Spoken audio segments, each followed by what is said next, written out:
The jungle is one of the most challenging environments in the world. Its dense canopy, relentless heat and humidity make it the ultimate training ground. A place that puts every soldier to the test. This is Belize, in the heart of Central America. An A company from the 2nd Battalion, the Princess of Wales's Royal Regiment, have come here on exercise, Mayan Warrior.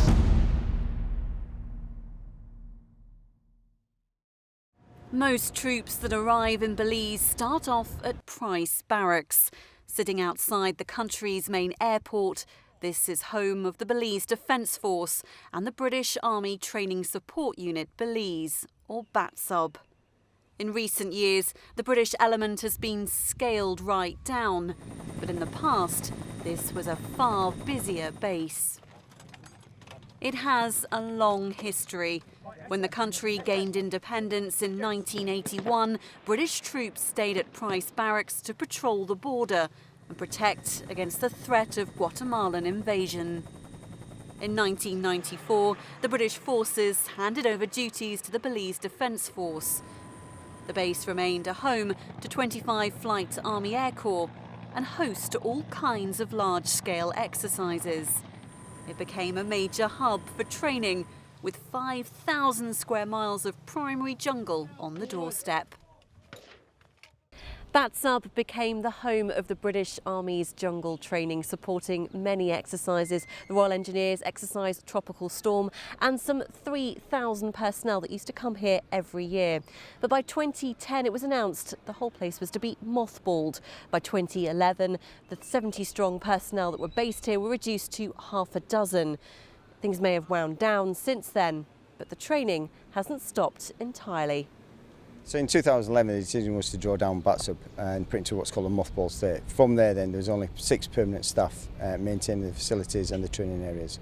And from then all we've had is one infantry company coming through and doing training here in Belize, doing jungle low-level tactics.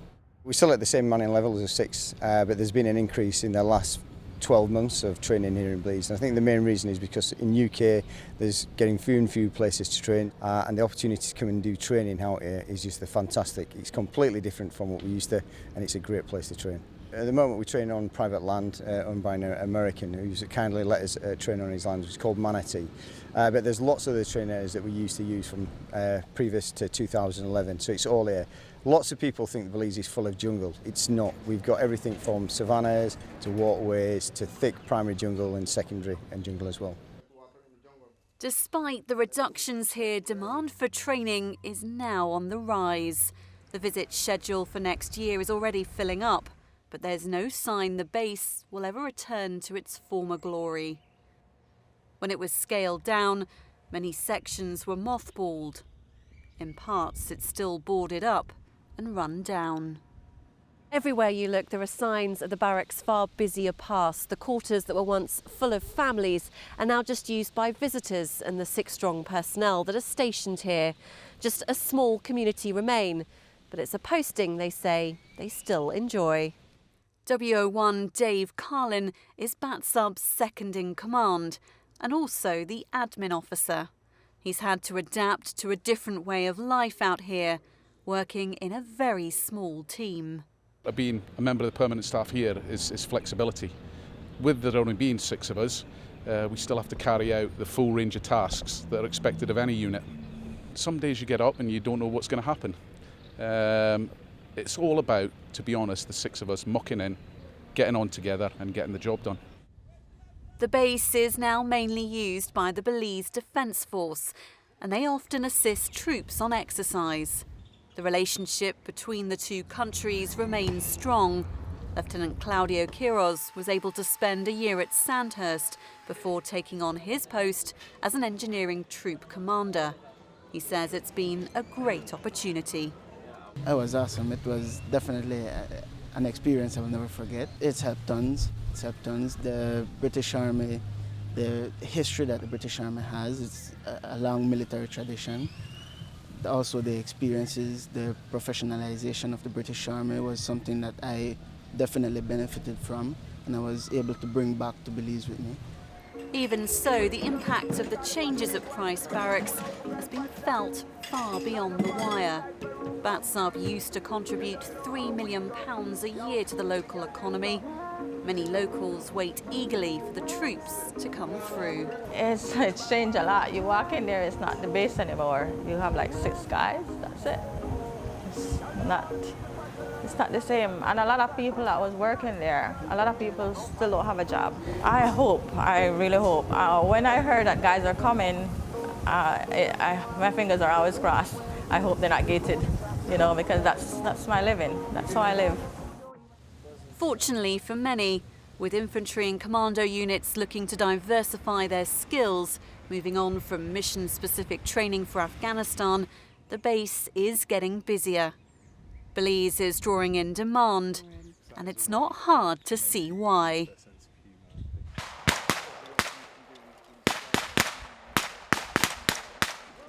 Training in Belize is a rare and sought-after experience, and for nearly a month, A Company from the 2nd Battalion, the Princess of Wales's Royal Regiment, will be making the most of what's on offer. Heading out to the jungle, it's nothing like anything they've ever done before. Something totally different. It's something the whole company has rallied around. No one's done it before, so everyone's really excited for it, basically. We had our RSY phase at the start, where we gave the guys their basic lessons. They've never operated in the jungle before, most of them, so they had all their basic lessons, how to put a hammock up, how to administrate themselves in the jungle. We then moved into the platoon phases, which rotates between tactics, survival and live fire. And then we're going to finish up with a 4-day company FTX. So yeah, the training area is quite large. It's probably 15 by 15k. And we've got a variety of landscapes. We've got the savannah that we're in now, which is more like scrubland with lots of low bushes and small trees. And then towards the back of the training area is secondary jungle, very thick, very challenging to move through. But probably a bit more what the blokes are expecting. So we've tried to cram as much of the training into that jungle area as possible. And we've got some operations out in the savannah as well. 2PWRR, or the Tigers as they're known, have had to juggle a number of commitments to be here. In November 2014, they took on a year-long role as the Regional Standby Battalion based in Cyprus. They've been at short notice to move, carrying out training in Iraq with the Peshmerga, and security for Operation Shader at Area Fakratiri. The battalion's other rifle companies are taking it in turns to go on exercise in the Falklands and the Middle East. A Company were given the chance to train here to test their ability to adapt and operate in a remote location. Last night we slept on the floor for the first time. Didn't get bitten by anything, fingers crossed, but normally within hammocks. Other than that, yeah, it's been alright. Yeah, we've had a hard couple of days so far, but no, it's going alright now. For example, today we got like a CTR lesson, it's like close target reconnaissance, and then that's going to lead on to a platoon attack and all sorts of other stuff like that. But then the last 2 days have been pretty tough, but it's been alright, it's been good. Normally we just carry like day sacks and webbing, and then now we've got all of our kit at once, so it's quite a lot to carry all at once. Keeps you on the toes, isn't it, the hot weather, and you've got to look after the blokes and make sure they're always taking on water and stuff. But yeah, I'm having a good time so far. Each soldier has to carry everything they need with them on this exercise. That's at least 40 kilos of kit. Every few days they get to resupply. 3 platoon are going through the tactics phase of this exercise, stopping briefly for training lessons in between attacks. In the jungle classroom, they're learning reconnaissance skills. Operating here requires a whole new approach. Shouting doesn't work very well because of all the noise, so you've got to try and use hand signals. The radios don't work very well inside the thick foliage as well.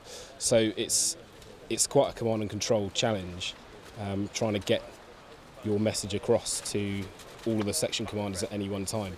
But there's drills you follow that mitigate that, which is what we're learning and practicing out here. Yeah, point where we can observe the enemy. Tactically, they're being pushed to the limit, launching section attacks, learning how to advance on the enemy and navigate across the training area. The jungle poses many different challenges for the soldiers. Not only do they have to navigate their way through some very dense jungle, they've also got to deal with river crossings like this one. up to their chests in water. There have been known to be crocodiles in this river, but here it's deemed safe enough to cross. With a raft of Bergens, they've got to get to the other side carefully and be ready to react as soon as they reach the bank. Out of the water, there are dangerous snakes here, like the notorious fer de lance, not to mention spiders and scorpions most would rather avoid. It's a new environment for everyone, with one exception. For one soldier, coming to Belize is actually coming home. It's truly a privilege. I'm so happy, not only because my family is here as well, and to train in my own country is a one-in-a-lifetime opportunity in my career that I think I'll ever see. So I enjoy it a lot. It's hard graft, but I'm getting through it.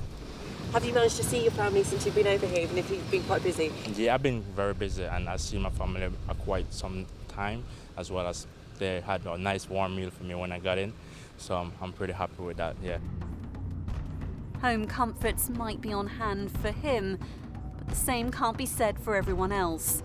In the field, everyone's on rations, and they have plenty more challenges ahead of them, taking on the jungle, but loving every minute.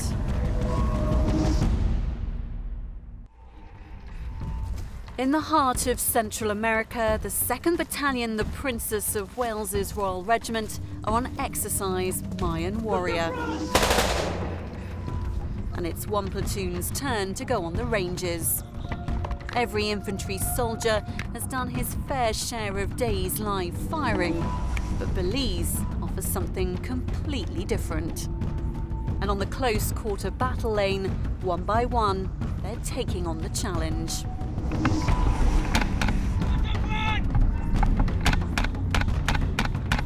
Fast-paced, short range, the targets are lurking in the trees. This is a real test of marksmanship.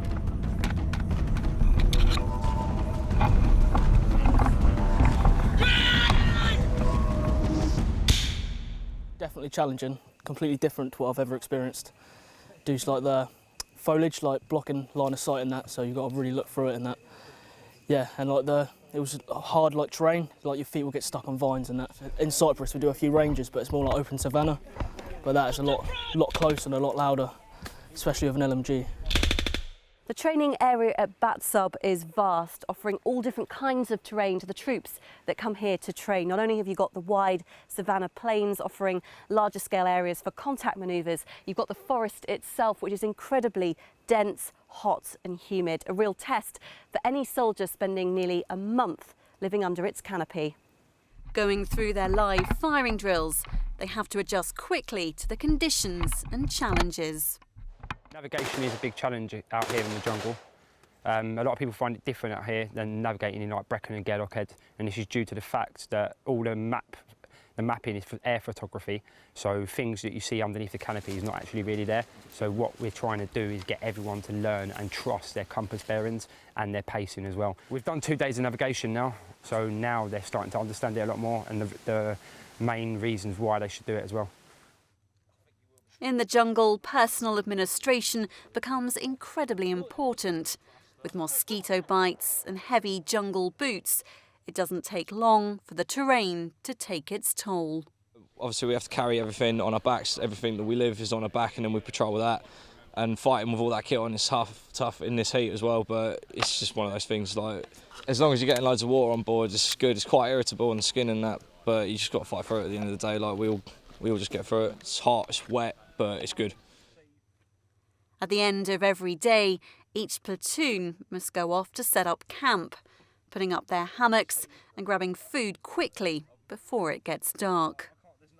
So this is the harbour area where the soldiers are sleeping for the next 24 days. You can see they've strung up their hammocks there. It's got the inbuilt mosquito net and the rain cover to keep off the heavy rains that fall overnight. It's a hot and humid environment here with a big risk of mosquitoes, not to mention the spiders, snakes and scorpions that live on the forest floor. We've had a few sort of maintenance issues with the hammocks, as in guys' knots haven't been robust enough, and we've had a few collapse in the middle of the night. You hear a few screams in the middle of the night in the pitch blackness, but no, apart from that, it's pretty decent. Apart from all the bugs and the spiders and the constant mosquito bites we receive, but yeah, it's okay. Yeah, it's not bad. During the day, it's good. At night, there's a lot of creeper crawlers and snakes, stuff like that, so you need to be aware of them. Well, I mean, once you set it up and actually get in it, you sweat out of it, but it's quite comfortable and get a good night's sleep. It's nice being out in the air. Yeah, today was good, but now, as you can see, like, we're all just setting up our bashes now. Everyone's getting scoff on, getting dry kit, bit of admin. So What's it like sleeping out here? it's actually not too bad. The hammocks are very comfy. It's better than sleeping on the floor. You don't really want to sleep on the floor out here, though, to be fair. Loads of creepy crawlies, but it's good. It's good. It's an experience, I'll tell you that. Definitely. We get like quite a lot of brown recluse spiders out here. They're like, but honestly, if you don't look for them, you don't find them. That's what I try and buy because I'm quite terrified of things like that. But yeah, they're normally all right. You just leave them alone, and they'll leave you alone. Just make sure they're not in your kit and stuff like that. Okay. Buck sheep, mate. Mad dog. Got some Tex-Mex soup today. Should be all right. Hopefully, I've been hanging out for this all day, so let's hope it's a good one. It's a long night ahead, and the jungle comes alive with the howler monkeys and insects all around.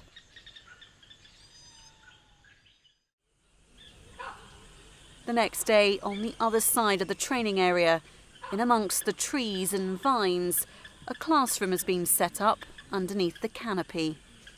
Deep in the jungle, 2 platoon are learning the skills they need to stay alive, learning how to survive in this tough and testing environment. And what you need is some sort of drill and some sort of fireboard.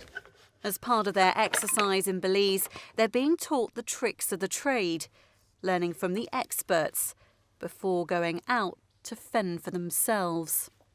First of all, because we've worked for the last 15 years in other environments other than jungle, so the first few days are quite scary actually, because for the first 3 or 4 days, all we tell them about is all the things that could damage them, eat them, or make them very seriously ill. So the guys for the first few nights will get very little sleep. The jungle comes alive at night, it's very noisy, very loud, and everything that moves will move at night. It's the little routines, getting out the wet kit at the end of the day and getting into dry kit before they get into the hammocks, and make sure that all their equipment is stored away because it will disappear in the night.